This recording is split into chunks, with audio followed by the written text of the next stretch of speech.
Supposons que vous êtes avec quelqu'un qu'un incident contrariant lui arrive. Vous demandez alors à votre ami, « Es-tu fâché? » Pas du tout.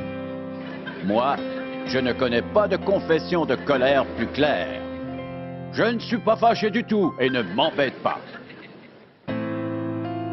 La colère ne reste pas cachée. Obéissez à Dieu et laissez-lui toutes les conséquences. Vous devez combattre à genoux. On récolte ce qu'on sème. Et encore plus avec les intérêts. Nous sommes plus grands et plus forts à genoux. Dieu peut remuer ciel et terre pour nous indiquer sa volonté.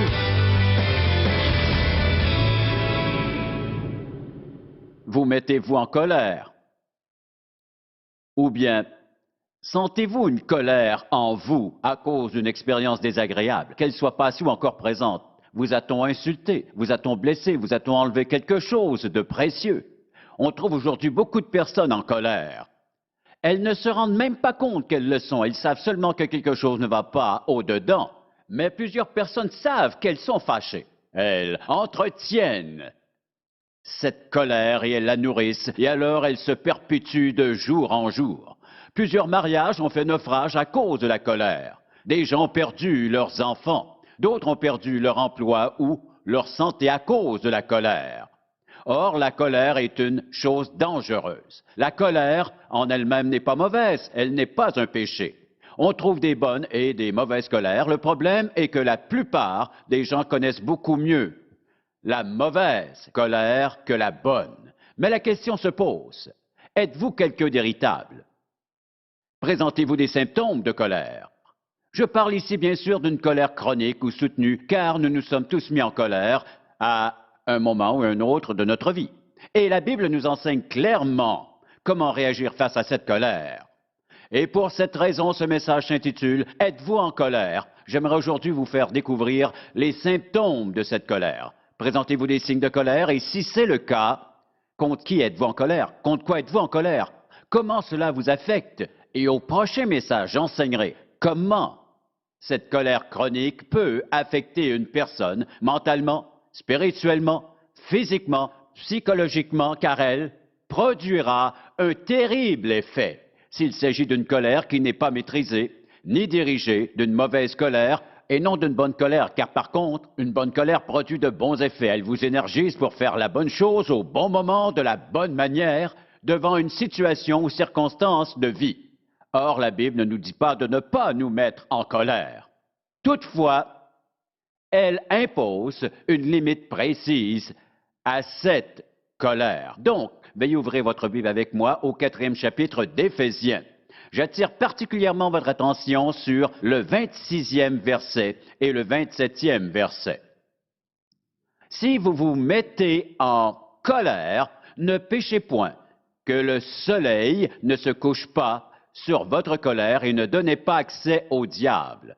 Pour commencer, j'aimerais vous proposer une définition de la colère qui paraît présentement à l'écran car vous devriez la noter. Or, la colère ne se limite pas à l'impatience. La plupart des gens confondent l'impatience avec la colère. Cette définition clarifiera le véritable sens de la colère et ensuite je vous donnerai des explications supplémentaires. Voici une définition de la colère. La colère est un fort sentiment d'intense déplaisir. D'intense déplaisir, d'hostilité ou d'indignation que nous décrirons dans un moment, résultant d'une expérience réelle qui est vraiment arrivée ou d'une expérience imaginée comme une menace, une frustration, une injustice contre vous-même ou d'autres personnes. La colère est liée à une chose importante pour vous. Par exemple, quelqu'un vous insulte ou vous voyez une injustice dans la vie d'une autre personne, ou vous vous sentez menacé, insulté ou simplement frustré.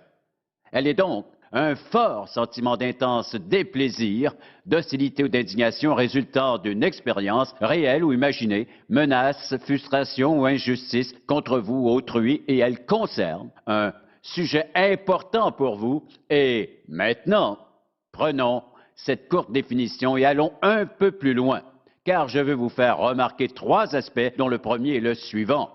Distinguons d'abord la rage, par exemple, qui fait, bien sûr, partie du concept de la colère. La rage est cette explosion vraiment irrépressible exprimant la colère. Une personne la laisse exploser d'une manière irrépressible et nous pouvons supposer que cette rage dormait à l'intérieur depuis quelque temps. Et tout à coup, cette rage est exprimée car il est très difficile pour une personne de contenir ou de supprimer cette colère pendant très longtemps. Le deuxième aspect de la colère est le ressentiment. Ce ressentiment exprime une colère tapie au fond de moi. Et je fais de mon mieux pour supprimer cette colère et remarquez que, même si j'admets sa présence, je refuse d'y remédier alors que réprimer sa colère est seulement nier sa présence. Beaucoup de gens en colère vivent dans la négation. Et un des pires types de colère est une des colères les plus destructrices et trompeuses, est une colère qui se cache à l'intérieur. On refuse de la reconnaître et elle continue de ronger pendant tout ce temps. Je le répéterai, souvent, si elle est là, elle vous ronge. Si elle est là, elle vous détruit. Si elle est là, elle accomplit sa besogne à l'intérieur de vous. Et si vous pouviez voir cet intérieur, vous n'en voudriez pas. Penchons-nous sur un autre concept déjà énoncé, l'indignation. En quoi cette indignation se distingue-t-elle du reste? Voici la différence.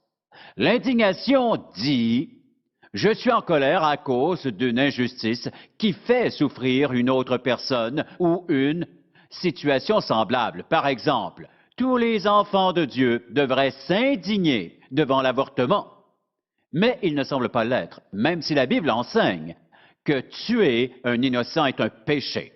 Mais nous interprétons que si on les tue avant qu'ils soient nés, ce n'est pas péché. Y a-t-il plus innocent qu'un bébé qui n'est même pas né? Oui, c'est un péché, et Dieu en tiendra compte. La colère n'est donc pas forcément mauvaise, mais elle doit être maîtrisée dans une juste perspective, car cette indignation est manifestée par Jésus lui-même. Il s'y met en colère, mais il n'a pas péché, comme nous le verrons bientôt. Et même, Dieu peut se fâcher. En fait, dans l'Ancien Testament, des personnes se fâchent environ 490 fois. Et de ce nombre, Dieu se met en colère environ 350 fois. Il est donc fâché plus souvent que toute autre personne. Il y a de bonnes et de mauvaises colères, des colères justes et des colères injustes, mais la rage n'a aucune place dans la vie du chrétien, ni le ressentiment, car elles entraîneront leur lot de conséquences. Nous pouvons le voir à plusieurs endroits. Regardons Proverbe chapitre 14 pour un moment. Proverbe chapitre 14, verset 17. Celui qui est prompt à la colère, non maîtrisé, prompt à la colère, fait des sottises. Et un peu plus loin, au chapitre 15, premier verset, une réponse douce calme la fureur, mais une parole dure excite la colère envers une autre personne. Et dans le même chapitre, au verset 18, un homme violent excite les querelles. Mais celui qui est lent à la colère apaise les disputes. Une colère lente et maîtrisée, elle prend le temps de réfléchir, lent à la colère. Ensuite, au chapitre 16, nous avons le verset 32. Celui qui est lent à la colère vaut mieux qu'un héros. Il ne s'agit pas de quelqu'un qui ne se mettra jamais en colère, il se mettra en colère, mais elle sera maîtrisée. Étant lent à la colère, il vaut mieux qu'un héros, et celui qui se domine vaut mieux que celui qui prend une ville. Je vous le demande, êtes-vous une personne en colère? Contre qui êtes-vous fâché? Pourquoi êtes-vous fâché? Depuis quand êtes-vous fâché? Pourquoi l'être resté tout ce temps? Quel plaisir retirez-vous alors de ce sentiment de colère à cause d'une blessure imaginée ou même que vous avez réellement subie? Parce que dans notre définition, nous parlons d'une expérience réelle ou imaginée. C'est peut-être vraiment arrivé ou peut-être pas. Vous êtes-vous déjà mis en colère contre des gens qui avaient prétendument parlé contre vous, mais qui ne l'avaient pas fait? Les gens se fâchent facilement. Et moins une personne a confiance en elle, plus son image d'elle-même est mauvaise et plus elle se sentira en colère car elle a souvent l'impression de ne pas être traitée correctement. Revenons à la colère de Jésus. Dans l'Évangile de Marc, au 3e chapitre, là où Jésus se trouve dans la synagogue, et alors il y trouve un homme qui avait la main sèche. Pendant que Jésus observe la scène, il s'aperçoit que les pharisiens et les sadducéens l'observent aussi. Ils veulent voir s'il allait guérir l'homme à la main sèche le jour du sabbat. Jésus dit à l'homme qui avait la main sèche, « Lève-toi au milieu. » Puis il leur dit, « Est-il permis, le jour du sabbat, de faire du bien ou de faire du mal, de sauver une personne ou de la tuer? » Mais eux se taisaient. Alors, promenant ses regards sur eux avec indignation et en même temps affligé de l'endurcissement de leur cœur, il dit à l'homme, « Étends ta main. » Il l'étendit et sa main fut guérie. Pourquoi Jésus est-il fâché? Il est fâché à cause de leur mauvaise interprétation légaliste de la parole de Dieu. Ils pensaient qu'on ne pouvait pas guérir quelqu'un le jour du sabbat, qu'on devait seulement marcher à un certain rythme. Pourtant, l'Éternel avait clairement expliqué sa loi, mais ces gens l'avaient interprétée d'une manière tout à fait légaliste. Ils ajoutaient toutes sortes de lois qui faisaient crouler le peuple sous un lourd fardeau. Dieu n'avait jamais voulu cela. Jésus avait raison d'être en colère. Il protégeait les intérêts de son peuple. Passons maintenant à un autre évangile, celui de Matthieu au chapitre 23. Nous verrons sa colère. Je n'ai jamais de toute ma vie entendu un discours aussi emporté. Et c'est Jésus qui en est l'unique auteur. Évangile de Matthieu, chapitre 23. À partir du verset 13, je ne lirai pas tout le chapitre, je prendrai seulement quelques versets pour vous montrer à quel point il était fâché. Jésus s'adresse encore aux pharisiens et aux sadducéens. « Malheur à vous, scribes et pharisiens, hypocrites, parce que vous fermez aux hommes le royaume des cieux, c'est-à-dire que leur interprétation de la loi ne les laisse pas rentrer au ciel. Malheur à vous, scribes et pharisiens hypocrites, parce que vous dévorez les maisons des veuves et que vous faites pour l'apparence de longues prières. C'est pourquoi vous serez jugés plus sévèrement. Malheur à vous, verset 15, scribes et pharisiens hypocrites, parce que vous courez la mer et la terre pour faire un prosélyte. Malheur à vous, conducteurs aveugles, qui dites, si quelqu'un jure par le temple, ce n'est rien, mais si quelqu'un jure par l'or du temple, il s'est engagé. Au verset 17, insensé et aveugle, lequel est le plus grand, l'or ou le temple qui sanctifie l'or? Verset 23, malheur à vous, scribes et pharisiens, hypocrites, vous payez la dîme de l'amande, de la nette et du cumin, et que vous laissez à ce qui est plus important dans la loi, c'est-à-dire être juste bon fidèle. Verset 24. Conducteur aveugle, qui éliminait les moucherons et qui avalait le chameau. Malheur à vous, scribes et pharisiens hypocrites, parce que vous nettoyez le dehors de la coupe et du plat, et qu'au-dedans, ils sont pleins de rapines et d'intempérance. Pharisiens aveugles, nettoie premièrement l'intérieur de la coupe et du plat, afin que l'extérieur aussi devienne net. Malheur à vous, scribes et pharisiens hypocrites, parce que vous ressemblez à des sépulcres blanchis, qui paraissent beaux dehors et qui au-dedans sont pleins d'ossements de mort et de toute espèce d'impureté. Verset 28. Vous de même, au dehors, vous paraissez juste aux hommes, mais au-dedans, vous êtes pleins d'hypocrisie et d'iniquité. Malheur à vous, scribes et pharisiens hypocrites, parce que vous bâtissez les tombeaux des prophètes et ornez les sépulcres des justes. Verset 33. Serpent, race de vipères, comment échapperez-vous au châtiment de la géhenne? Il est très sévère. Diriez-vous que Jésus était fâché? Oui. Pourquoi l'était-il? Parce que leur interprétation était si légaliste qu'elle empêchait le peuple de faire confiance à Dieu et de lui obéir. Nous jetterons un rapide coup d'œil à un autre chapitre. Nous reviendrons un peu en arrière dans Matthieu chapitre 21. Mais avant de lire, j'aimerais vous situer dans le contexte. Le temple était au cœur même de la nation d'Israël. Pour un Israélite, le temple était l'endroit le plus merveilleux sur la terre, car c'est à cet endroit qu'il rencontrait l'Éternel. Un jour, Jésus y entre. Il voit les vendeurs. Ceux-ci vendent des brebis, des colombes, et ils échangent de l'argent. Jésus sait exactement ce qui se passe. Il voit l'injustice. Car le temple était supposément si pur que les gens ne pouvaient pas prendre leur argent ordinaire. Ils devaient prendre la monnaie du temple. Toutefois, le taux d'échange était injuste et c'était supposément pour avoir de l'argent pour le temple, l'entretien et tout. En réalité, ces changeurs extorquent l'argent. Ils vous donnent presque rien pour votre argent. Et la situation était devenue à ce point critique que seule les gens les plus riches pouvaient offrir des sacrifices. Il aurait été juste que tous puissent offrir des sacrifices. Mais le prix des animaux était trop cher et les changeurs faisaient de l'argent pour eux-mêmes et pas pour le temple. Ils se remplissaient les poches. Et c'est pourquoi Jésus leur dit au verset 13, « Il est écrit, ma maison sera appelée une maison de prière, mais vous, vous en faites une caverne de voleurs. » Des aveugles et des boiteux s'approchèrent de lui dans le temple et il les guérit. La colère de Jésus était-elle juste? Oui. Comme il l'a dit, c'était une caverne de voleurs. Il est passé aux actes. Si vous avez vu le film La Passion, vous vous rappelez sans doute que Jésus est entré dans le temple. Avec un fouet, il s'en servait, même s'il n'a jamais frappé personne, mais il renversait les tables et tout le reste, comme nous le rapportent Matthieu, Marc et Luc. Et il a tout mis sans dessus-dessous. Était-il fâché? Était-il fâché contre eux? Non, il était en colère, car ces gens abusaient du temple de l'Éternel. Ils extorquaient, ils mentaient, ils utilisaient à tort leur opportunité, leur privilège, et à cause de leur manigance, beaucoup de gens ne pouvaient même pas venir adorer Dieu. Le prix d'une colombe ou d'une brebis était trop cher. Alors, nous pouvons comprendre que Dieu s'élève contre l'injustice. Car il est en colère quand il voit ce qui fait mal à son peuple, à ses disciples et à l'assemblée des croyants. Était-il fâché? Certainement. Avait-il raison de l'être? Oui. Toutes les colères tombent dans deux catégories, justifiées ou encore injustifiées. Si je suis fâché, car vous m'avez blessé, c'est injustifié, je dois vous pardonner.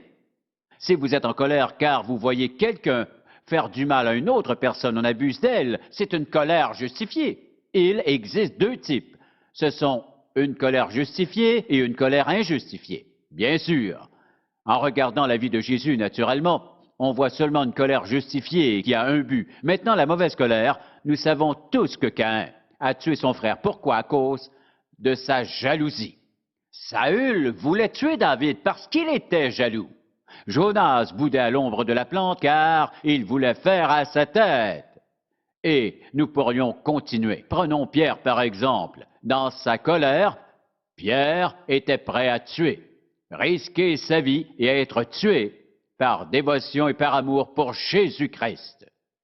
Donc, il y a de bonnes et de mauvaises colères. La plupart des colères aujourd'hui sont de mauvaises colères car nous sommes surtout centrés sur nous-mêmes. Et en gardant ceci à l'idée, nous identifierons deux expressions de colère. Le baril de poudre, vous connaissez cette expression?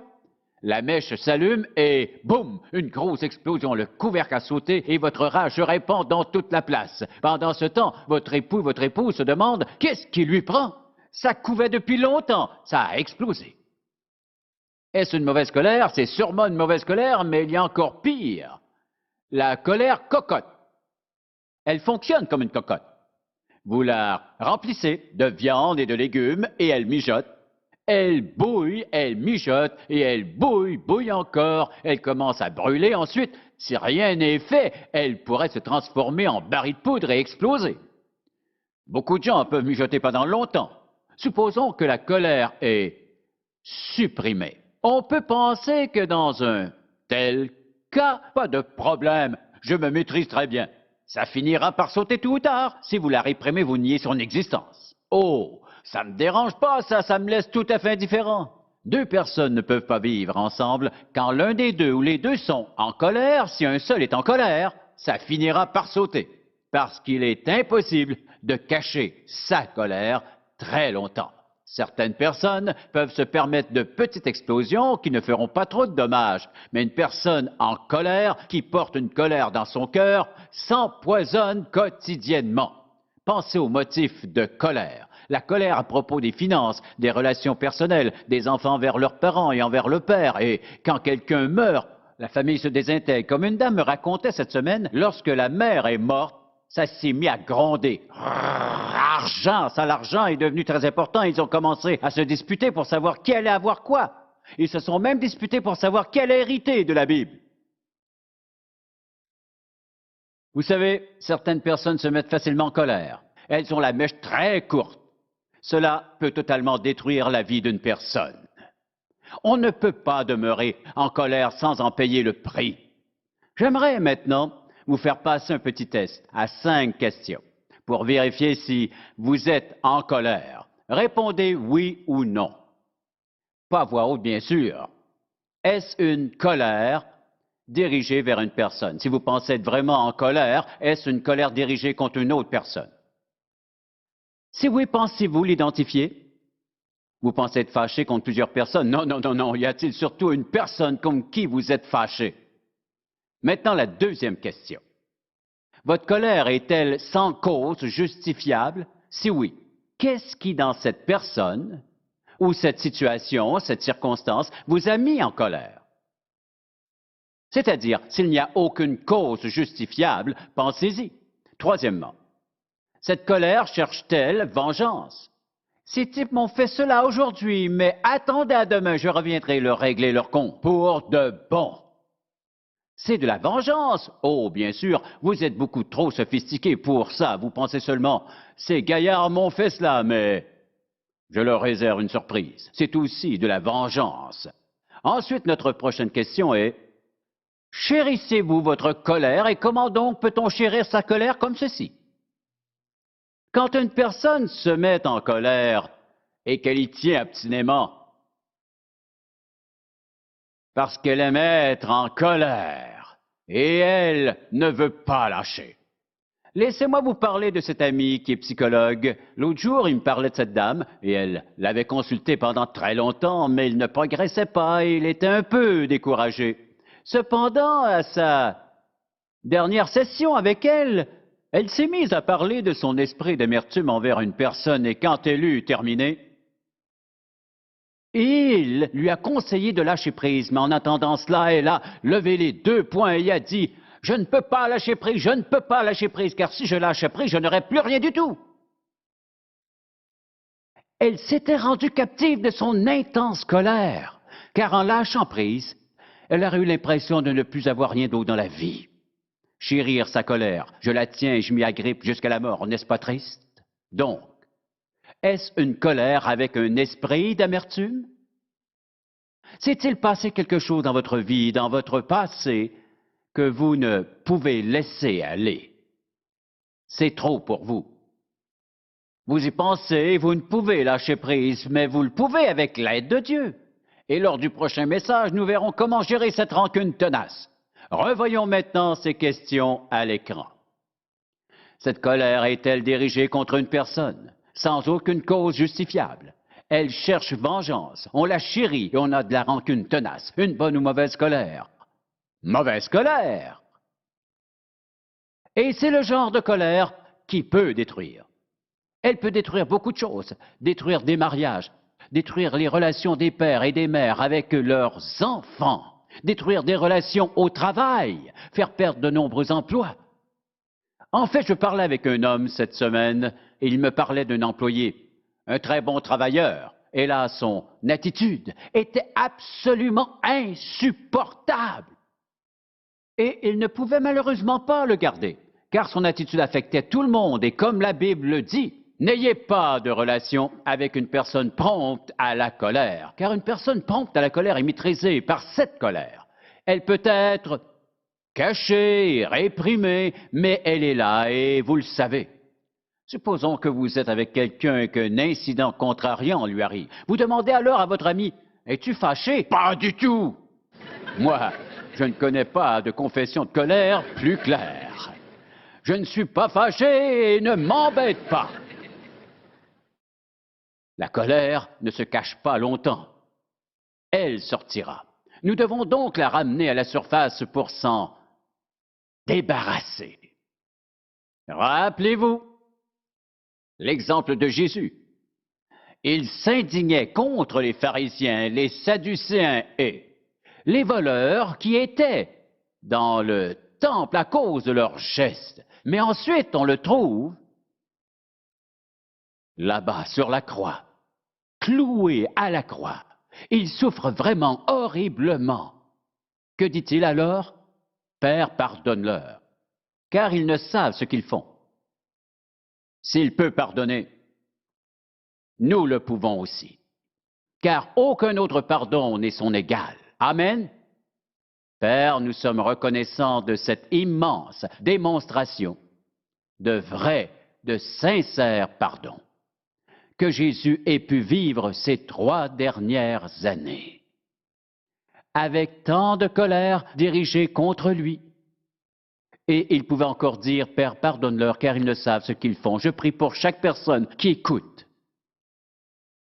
Des époux, des épouses, des enfants fâchés, des familles en colère, des patrons et des employés, des enseignants, des étudiants en colère, une société en colère. Je prie que ton Saint-Esprit grave le message dans leur cœur que la colère peut les détruire et qu'elle peut détruire non seulement la personne en colère, mais également ceux et celles qu'elle aime. Je prie que ton Saint-Esprit implante ce message dans le cœur des gens et aussi le suivant pour savoir comment s'en sortir. C'est ma prière en Jésus-Christ. Amen. Et vous qui n'êtes pas un chrétien, vous vous demandez peut-être ce qu'il faut faire? Je ne le sais pas. Car voyez-vous, il existe des colères si fortes et enracinées depuis si longtemps que seule la grâce de Dieu, son aide, sa force et son esprit travaillant dans votre cœur peuvent vous en délivrer. Je prie que vous preniez cette occasion pour aller vers lui et lui demander pardon pour tous vos péchés et de vous sauver, car si vous vous demandez s'il peut vous pardonner, quand vous êtes en colère contre quelqu'un d'autre et vous sauver, oui. Il vous pardonne tous vos péchés. Faites-lui confiance immédiatement en tant que sauveur personnel et il vous aidera à changer toutes vos attitudes, car ce n'est probablement pas la seule mauvaise attitude dans votre vie. Mais il est prêt à s'occuper du pardon des péchés, qui vous assurera une éternité avec lui au ciel. Il est capable de vous sauver si vous lui demandez de le faire, non pas parce que vous êtes une bonne personne, mais parce qu'il est allé à la croix pour vous, qu'il a répandu son sang et payé entièrement votre dette de péché. Si vous lui faites confiance, il vous sauvera. Pour obtenir plus d'informations sur les ministères En Contact ou pour savoir comment entretenir une relation personnelle avec Jésus-Christ, composez notre numéro de téléphone ou écrivez-nous en utilisant l'adresse sur votre écran. En Contact avec Charles Stanley a été réalisé par la grâce de Dieu et la fidélité de nos partenaires de ministère à travers le monde.